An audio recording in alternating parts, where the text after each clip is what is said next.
As of 1967, the Vietnam War was a complex and escalating conflict, primarily between North Vietnam, supported by its communist allies, and South Vietnam, backed by the United States and other anti-communist nations. The war aimed to prevent the spread of communism in Southeast Asia. North Vietnamese forces and the Viet Cong, a communist guerrilla group in South Vietnam, fought against the South Vietnamese government and U.S. military. The conflict saw increasing U.S. troop deployments and significant casualties, leading to growing anti-war sentiment and protests back in the United States. By 1970, the U.S. Marines were deeply involved in a challenging and multifaceted war, balancing intense combat with counterinsurgency efforts, while beginning to reduce their presence as part of the broader strategy to end U.S. involvement. Despite substantial military efforts, the war remained unresolved and highly contentious. Sergeant Jones, how you doing today, sir? Oh, okay, consider. Considering. Yeah. Well, you know, you're at the Honor Cafe, so Yeah. you've got to be having a good day, all right? I know you just Most ate definitely. well, and you're here with your brother. Right? Your older brother? Older brother. No, Specialist. Specialist Jones. Yes, sir. And you guys are both Vietnam veterans. And it's Honor Cafe for a reason, because we honor veterans, and today we're honoring you guys. All right? Thank you. So welcome Honor Cafe Hall of Heroes. Thank you. That's I very want to kind be of you. invited back and come back on my own. Sergeant Jones, where did you grow up? On Point Blank, Texas. Really? In same place, Yeah, right? Point Blank, Texas. I hope so. Well, Your brothers, right? Yeah, we're Point Blank in Houston. And Yeah. Houston. Yes. All right. No. And so, when did you enter service? I first entered in June of 1966. 66. Yes, well, I got my draft notice before, but I wasn't all that enthusiastic about how that's when Vietnam was first starting up. And for some reason, that registered with me, and I wasn't, because I just knew that I was going to end up in Vietnam getting killed, and I didn't want to do that, because I didn't have any life experience, and I wanted some life experience, and so I took off after graduating from high school. My draft notice came the day after I graduated from high school, from Jack Gates High School in Houston, and I left on to California on June, graduated on May 31st, and I left going to California on June 1st. You joined the Army? No. No? No, I got away for a couple of years, and then Oh, I get it now. All right. one day there, I was walking into the gate of the place where I lived, and this car pulled up, and I looked back, and it looked like a police vehicle. And there was 3 people in it, and one of the guys said, "Melvin Jones?" And I turned around and looked. I said, "Yes." And they said, "You look surprised." I said, "Well, why shouldn't I be? I mean, I think it's a police car. I think you're probably looking for me, but I know you got the wrong person." They say, "No, we're more than just the police, we're the FBI." And I said, "Okay." Well, I started laughing because I said, "Well, I've never had any experience with the FBI, I never even talked to one." So, "Why would you be looking for me?" They said, "When the last time you heard from your draft board?" I'm saying, "Oh, God." They got me. They got you. They got you. And then the Army got you. Yes. And did the little brother, did you follow on, sir? Did No, I didn't enter until September 4th, 1969. Ended up in MCRD San Diego. And matter of a few hours, had a massive transposition. Yeah. Went from, oh, well, they took my player card, you know. And took my hair, my money, my clothes, my ID, issued me a new name. I was a private Joe whatever, and oh boy, it was on. But So, I did. So you were both in the Army, though, right? I was in the Marine Corps. You were in the Marines. Oh, I'm sorry. Oh, okay. Now this is going to get better because we got 2 brothers, Marine in the Army, and the jokes are. I can't imagine the jokes we. But I don't pay them any attention because, you know, we were still over there, we were equal. Yes. I mean, as far as Viet Cong was concerned, we were equal opportunity targets. Yeah. You know, except that the Marine was more, you know, I mean, they were out there. Yeah. Did you choose the Marine. Marines or were you drafted? I volunteer. I always want to go in the service, but They started all drafting around me instead of me. But I had a college diploma that I didn't know anything about until 1976. After I got out of the Marine Corps. But I always wanted to go, and I ended up in there 6 months after I went in the Marine Corps. I was in Vietnam. And there's a whole nother world. To me, I look at it now, I'm a Marine for life. I'm eternal. So I was over in 70, 71, went back in 72 and 73 on floats and stuff, What raiding, division? 9th Marine, 1st Marine Division when I was in 70, 71. Fox Company. 2nd Battalion, 1st Marine. 1st ACO. Our battalion located on Highway 1 there by Marble Mountain.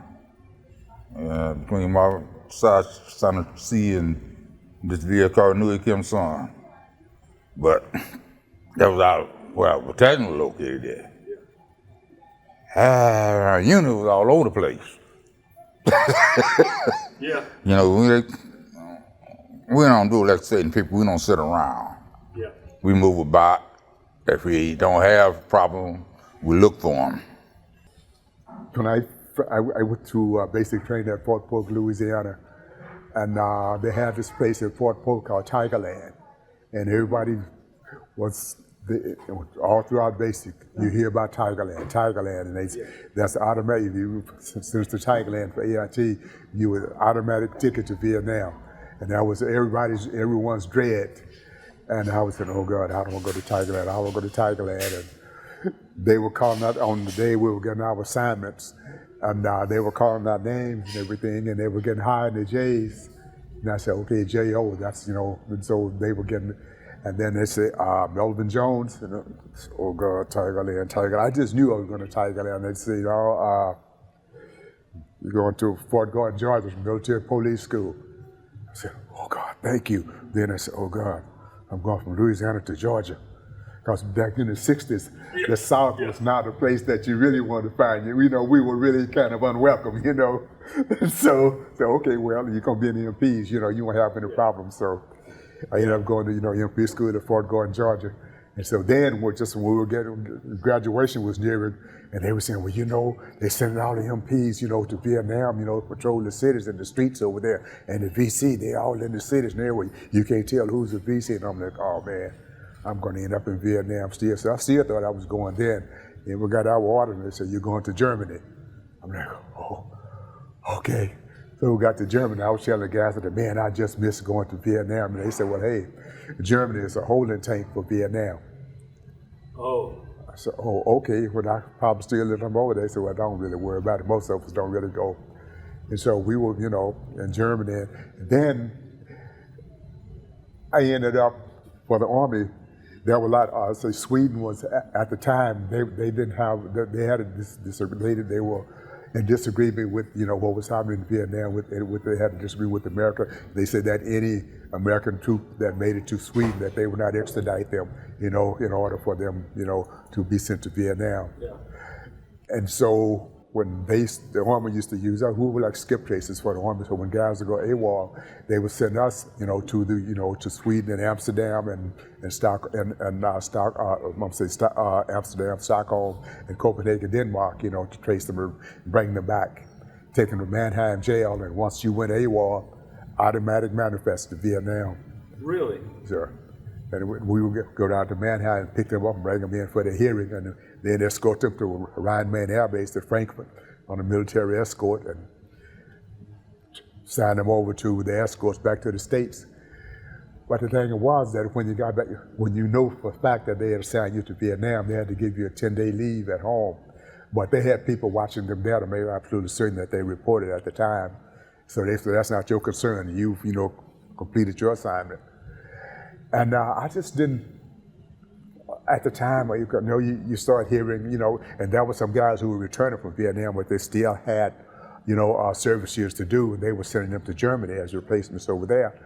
And you start hearing the stories from them, and I'm saying, oh God, I don't really want to go to Vietnam. But as time went on, I kept saying, man, what are you going to say if your younger brothers ask you, what did you do in the war? Did you go to Vietnam? Saying you can't lie to them about this, you know. Yeah. So I decided I was going to volunteer, go to Vietnam, see what it's like to be in a war. Because they had some guys who came from Vietnam, they were Marines over there, and their time was up in the Marine, and they didn't want to go back, so they joined. I don't know why they thought that they wouldn't go back if they joined the Army. They joined the Army, and they sent them to Germany. And they was the one that was telling the nightmare stories, because they had been, I mean, way up north, you know. Yeah. And they wouldn't, you hear them, and at night they'd be screaming in their sleep, and you know, things of that nature. And you're like, man, I don't want to go there, I don't want to go there. And they would actually sit down and tell you, you know, I mean, the horror stories. I mean, what it was really like. They didn't give you no bull. Yeah. And I said, man, I don't want to end up over there. And I don't know what got into me to want to go. You know, when I stepped off an air-conditioned plane at Da Nang in 116-degree heat, I broke my first order. I was in the building with a fan, I collapsed on it. But that was just the beginning, that wasn't the end. From there on, hell was in session. Really? 101 and beyond. Wow. So, you know, when you're in the Marine Corps, you don't get all those good privileges to choose what you do what you're told, and you've been prepared for whatever. But now the Viet Cong and NVA, they didn't read those orders. You know, so I don't know how to apply to the 12th and 13th General Order. Yeah. You know, by the grace of God, I made it back, but there was a lot of difficulty in between. First night that I went to the bush, I was in country 5 days before I went to the bush. Our first patrol, what we supposed to have our first checkpoint, we hit it. And after that, it was up to the discretion of whatever happened. You know, every time you go on patrol, you be critiqued and you know be given a combat situation, but because of what part you was in, you know, if they say contact imminent, oh well. Pack extra ammo, extra water, say your prayers, and get busy. Well, no begging out. You know, you may be private when you leave on the patrol. You may be a platoon commander when you get back. Just cause of what part you're in. No Marine Corps had a place over there at the call A Shaw Valley that I call it Marine Corps playground. You're gonna go all over the place anyway.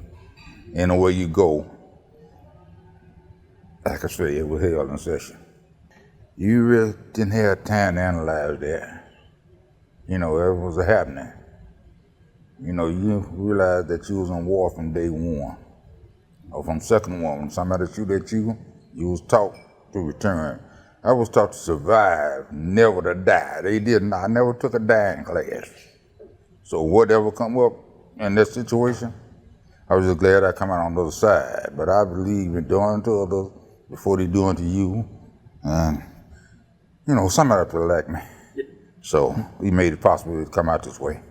You know, I was 21 years old when I went over. And I was in with a lot of people that they got out of high school one day and in the military the next day. You know, there was a lot of people that didn't make it back that, you know, they come to your platoon or whatever, and you never got a chance to know their name. Because say we were sitting moving, and there was no sign that they said, don't come here. But, what's hell, man? Well, in boot camp, we started out with the M14, but when I got down, we had the 15. Yeah. But I ended up 3 weeks after I was in the bush, out Walking Point. I carried an M79, a 38, a 45, and a heck of a lot of ammo and water, and whatever else. So I'm paying for it now, but I'm still here. Yeah.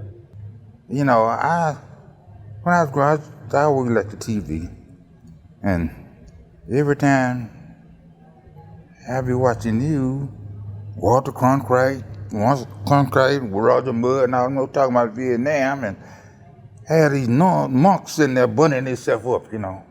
And I want to see what kind of people it was that could set themselves on fire and just sit there and burn and don't move.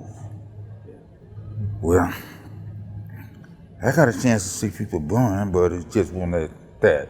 They had, you know, America got a thing called napalm that leave crispy critters. So you accept whatever you have to go through with. You know, ain't nothing that you wish on nobody, but just wish it's glad better them than you. You know, they taught to shoot, but say no, you didn't dictate every situation you was in. And it was ambush more than it was attack, you know, because they had a thing called the Geneva Convention that I never read. We just heard about it.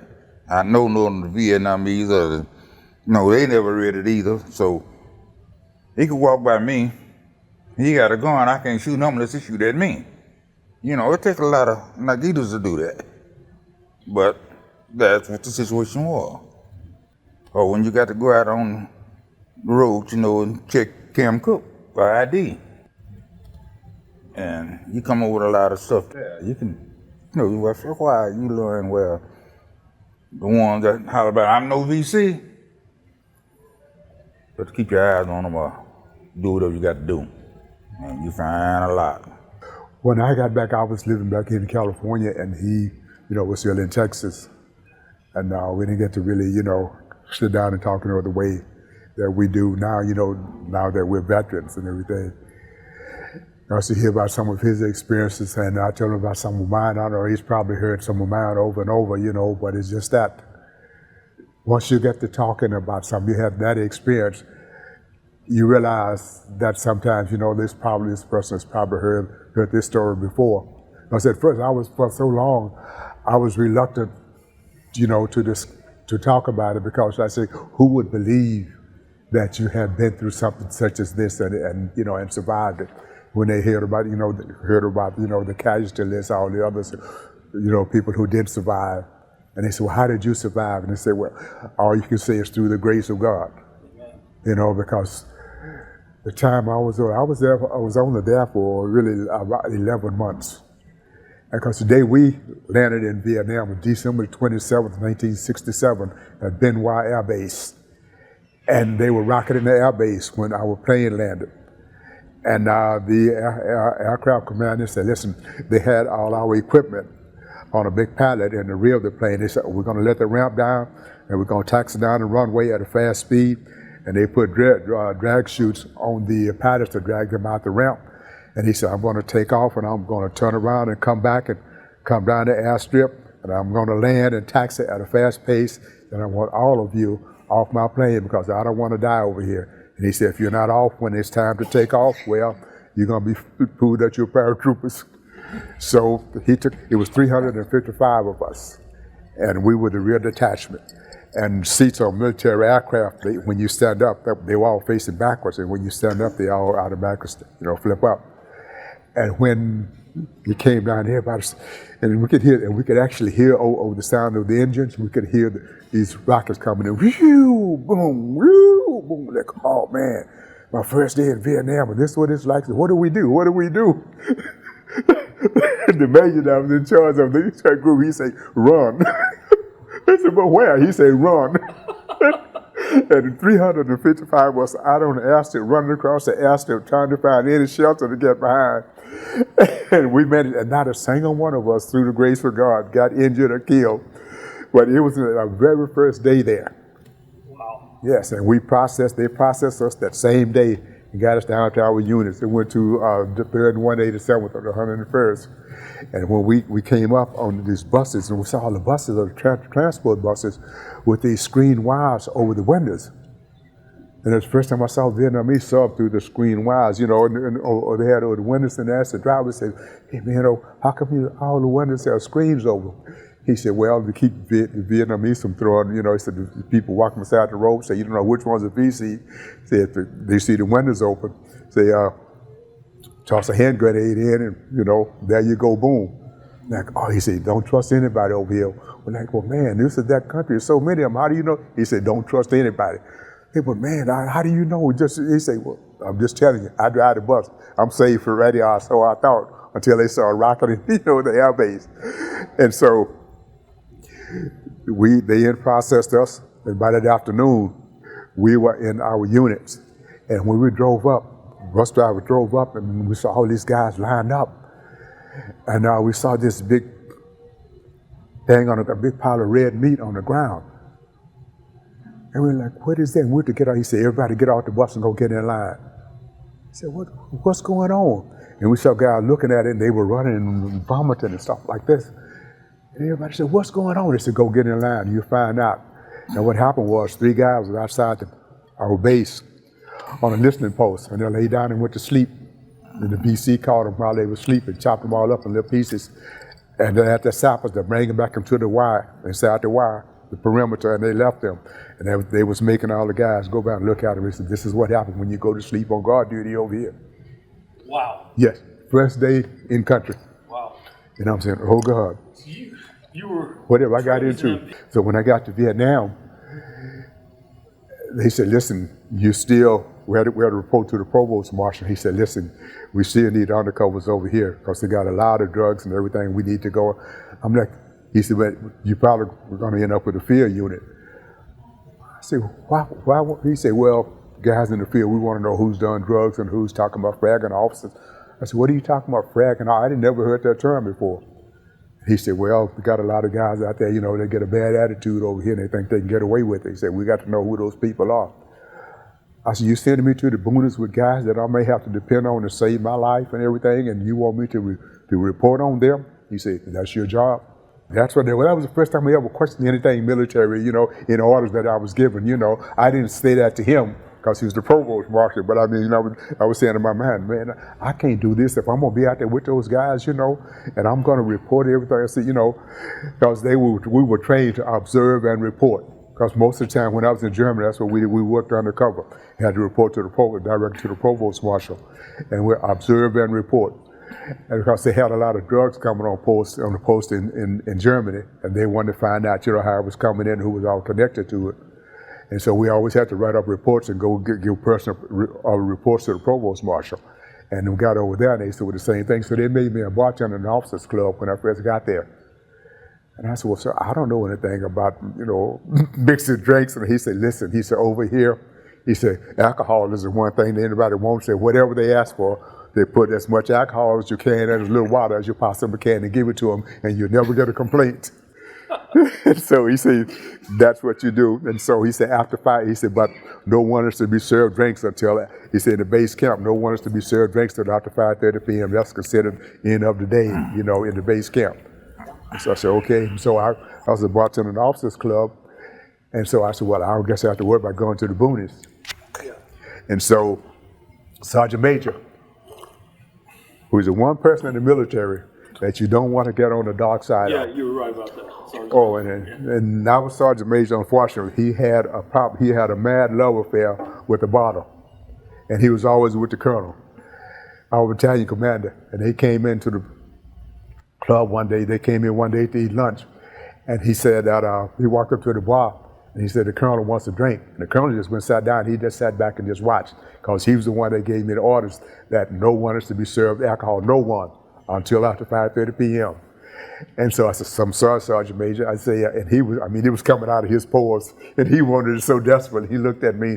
He said, the colonel wants a drink. I said, I heard you, sir. I said, but Sergeant Major, the colonel's orders that no alcohol is to be served until after 5:30 p.m. He says, God damn it. I said, as soon as I can, I'm going to put a rifle in your hand and put you on the line company. And I'm looking at the colonel and I'm saying, well, he didn't say anything because, technically, you will combat you in Vietnam in a war zone if they needed you and they needed bodies, replacement bodies. So I didn't say anything, but I just said, well, maybe he was just joking, because I didn't serve him the drink because I wasn't going to break the colonel's orders right there in front of him. And so on January 19th, 1968. Sergeant Major came into the club and he said, go get your weapon, go get your rucksack, you're going to a line company. He was a man of his word. About 2 weeks later, and I'm like, oh man, that night, I have never even, after we got into some serious issues over there, I had never trembled so much in my life. That's where I knew I was going out the first day, and I didn't know what to expect. And the very first day out there, I had this sergeant, Sergeant Holmes. He was taking us to meet the company commander, and the chopper dropped us off, and we was walking through the bush. He said, "Just do what I tell you. Just stay with me." He said, "I get you to come commander, and then you're on your own." And we were going through the bush, and this Viet Cong popped up out of this spider hole, running out there screaming with a big machete in his hand. And I cut loose on, he scared me so, I cut loose on him on full automatic. And all of this just slid right off, cut off, and just slid right off. And I was still pulling the trigger, and I thought it was jammed because at the time they had the problem with the M16. I was supposed to be, it was jamming a lot. And I was pulling the trigger because after I shot all this off and he was still running a few steps before he started stumbling and he fell. And I just said, "Come on, motherfucker, come on, motherfucker." The very first day out there, that scared me so bad. And from then on, after we got to the company, introduced us to the company commander, and he signed us to a company and a fire team.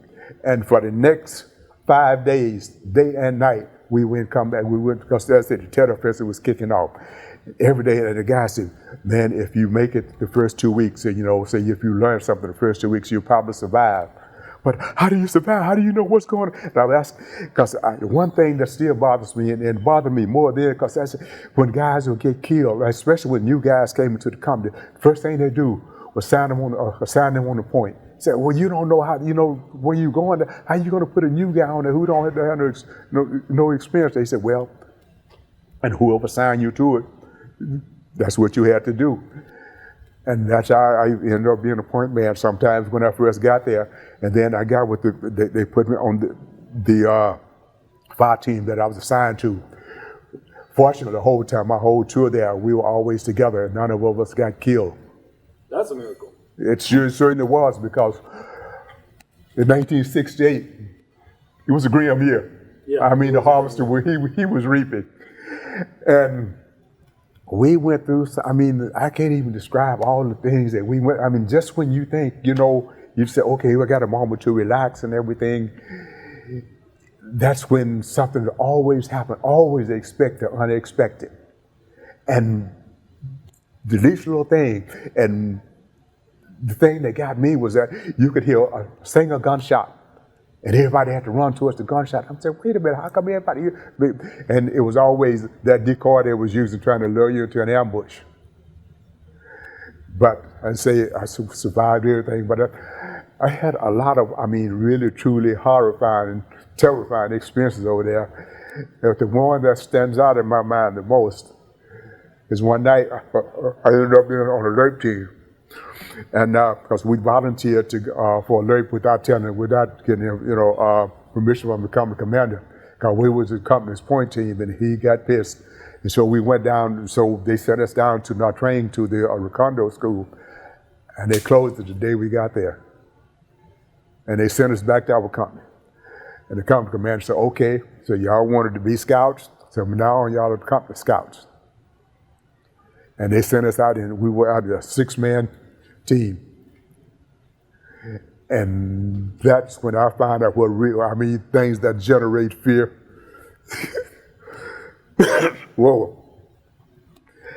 Some of the things, because we learned to be, you talking about good sneaking peekers, or they said, well, just sneak and peek and try to avoid contact all time if possible, because you're a small team. When we can't get to you, you're going to be way out, and we can't get to you in time, and so just sneak and peek and try to get out of there. Give your situation report, try to get out of the area if you can. Or sometimes they say give a situation report, and they say continue mission, and they give you another mission. Say, well, wait a minute. Say, we this far out in front of the company. How did we call it a situation report? How are they going to get here in time? To handle this situation? But that was Those are the orders. Because one night we always sat sitting down, leaning against our rucksack when we find our night positions, because sometimes we had to change, because sometimes we were being tracked, and so we would change position after dark. And stumbling around in the jungles at night, that is not a good prospect. Yeah. And so one night we were sitting in our night high position, our final position, and we'd always sit with our legs spread back to back, and whenever you want to communicate with someone next to you, you just tap tap your boot into theirs, and the word will go around in a circle to the team sergeant. And we were sitting one night, and I felt something heavy crawling across my leg, started down here. And I'm saying, oh God, that's a snake. And I could tell it was a heavy one when he first started crawling, and he crawled right up my side here, right up here, all the way around my neck, and he bent my head so far. He was so heavy, he bent my head forward. And all I could do was sit, and he could feel his scales just walking across the back of my neck. Crawled all the way down, just like this. Crawled all the way down here, and he crawled down between my legs. When he finally got his tail around my neck, seemed like he was crawling for a mile. Seemed like it was a mile long. And he coiled up between my spread legs and just backed up between my legs and just shivered. He's trying to get as close as he can. And every now and then his head, I still didn't know what kind it was until his head came up. And I couldn't see him because we was sitting in Triple County jungle. But he said, "Sss," and it was a king cobra. Are you kidding? No, I'm not. That is scary. Yeah, well, I made that. I think I brought a little bit of that on myself, because military pay wasn't good at all. I mean, when I went in the Marine Corps first for financial wise, I gave up a lot. But, to get a little bit more pay, I went to landmine warfare school, where I paid about $6 a month more. And danger factor in that is about 5,000%. Because there's a situation come up where you got to get somebody off a mine or something like that. Oh boy, I met that time or two. Once I was pulled out of a firefight to do that, So, if the fella that you're trying to save, if he lose his or you lose yours, you can miscalculate or anything goes wrong, pop goes a weasel. Like I say, somebody up there like me goes, I don't know if I did or not, but we got out of it. No, I didn't get, if you wasn't in the Marine Corps, you didn't have a broken bone or just physically couldn't move or, you have just slight bruise or bleed or something, that wasn't going to get you a medevac. You're going to have to have some serious injury medevac. And they, preach that still woke, still alive. I got this by people going to sleep on watch, but it wasn't me, but, I happened to notice in time. But there'd be so much going on, man. It'd be hard to calculate, but you did the best you could with the situation you was in, and it's best not to really get attached to nobody. I see, command and that was changing situation at any time. You ever seen a walking tree? A walking tree? Yeah. I don't believe I have. Oh, well, try to walk in trees in the middle of the daytime. The same fella that'll come out there in your CP and cut your hair. He's just, doing his job. And he'll come back at you and then come back to work the next day. And it can get a whole lot worse than that. In a situation, so you have to do your best at all times, and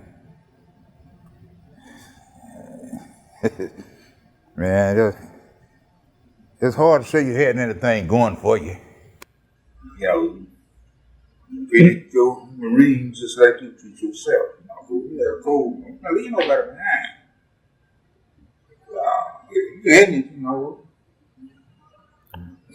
We're gonna get you one way or other, but we ain't gonna leave you there. It may cost us more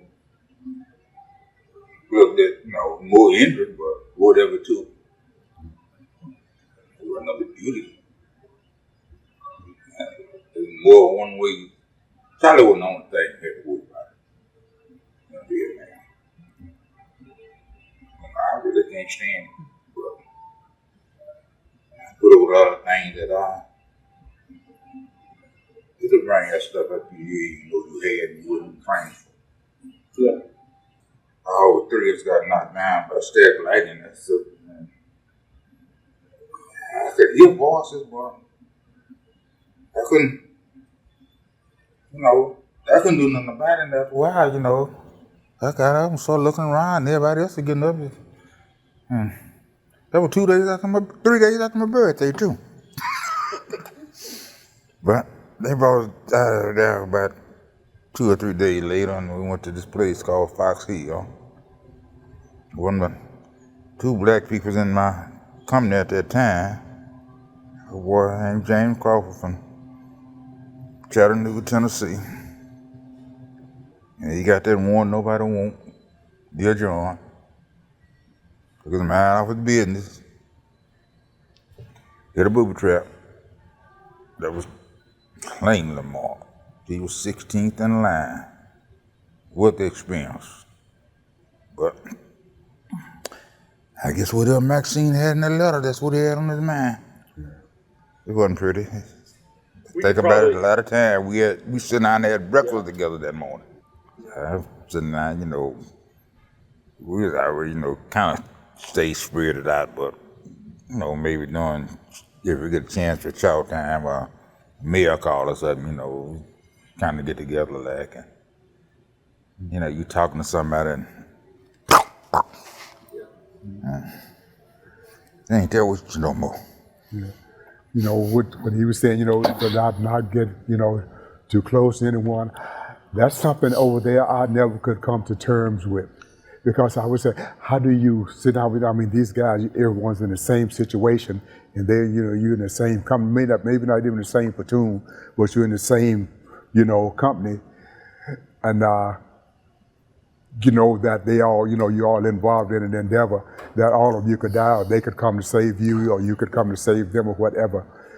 And that was just no way that I would, that I could not get close to people, even if I just knew them more. If I just finally, because all the people in the company, you never really know their name, but even ones that you didn't know their names, just that sometimes you had sat down and talked to them all day and never even knew their names, or sometimes you'd ask someone, say, oh, what's your name?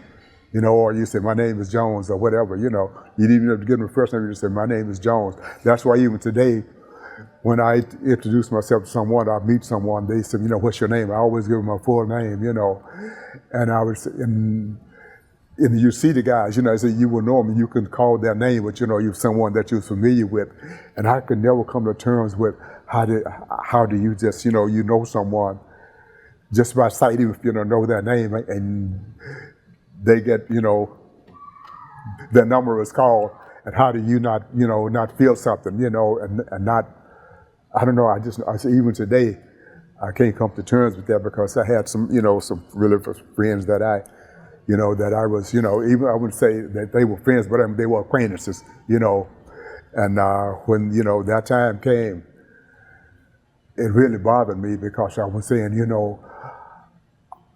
my time could come at any time, and I wonder if they would mourn my passing or what they would say, what they would think. And even today, I can't come to terms with that because when I got blew up by a hand grenade. I remember we had one fella, he wanted to get out. He didn't care what he did, and he was trying to get put in Long Beach jail, but I said, if you disobeying orders, whatever, that wasn't gonna get you to Long Beach if you was in the bush, So you was a target, and you was a trigger puller.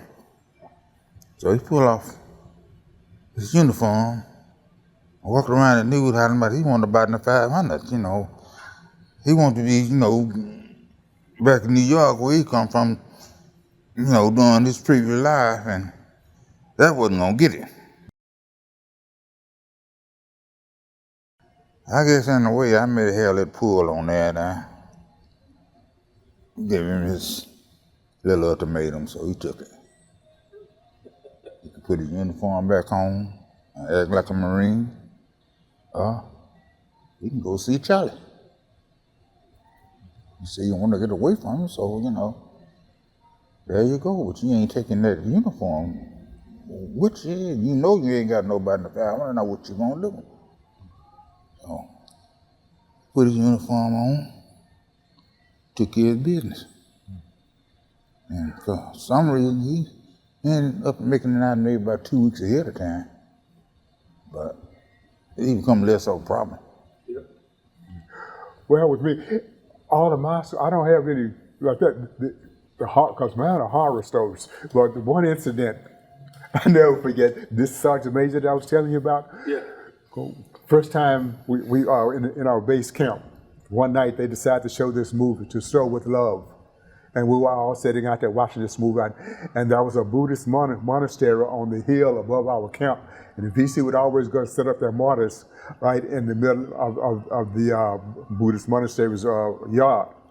And we could never fire them. We could never fire back on the. So one night we were watching this movie. The movie just started, To Stroll with Love. And the Sergeant Major was sitting there, and the Sergeant Major had a bad back, and he was sitting in one of those low beach chairs. And the movie had just started.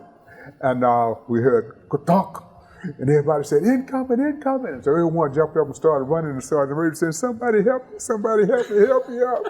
And everybody, I said, "Wow, that sounds like Sergeant Major." And they just trampled him. And so I ran over, you know what I'm saying? Wow, I ran over and picked him up. And first and last time I ever carried someone on the fireman carrier across my back. I got him to a bunker, and I put him down. He said, "Trooper, who are you?" I said, "Jones, Sergeant Major." He said, "God damn it, Jones, why did it have to be you? All the shit that I've given you, it had to be you." I said, "Well, Sergeant Major, yeah," because every time I would go out and we'd come back to the base camp, he'd ask me, "Jones, you ain't dead yet?" That's what he would say every time, but he stopped saying that after that. He told me, he said, "Jones," he said, you turned out to be an okay trooper. He said, "But son, I ain't gonna forget that day when you denied me what I wanted." I said, "Sergeant Major, you understood?" But from then on, every time he would see me, because when I became the colonel's bodyguard, we were always together in the same chopper. And he'd be sitting in one little cubicle, and I'd be sitting in the other next to the door guard, and he'd be sitting next to the crew chief, and the colonel would be up front with the pilot. And the colonel say, "Listen, I can't hear you over the rotor blades." He should show when the rounds, because they would shoot at the command and control chopper.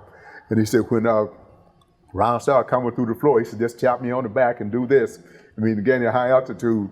And Sergeant Major, he'd be sitting there, and he says, "God damn it, Jones, I don't like this duty." He said, "I just sit there. I don't want to get shot. Just sit here." I said, "Well, Sergeant Major, you're the colonel's advisor. You know, what can I say?"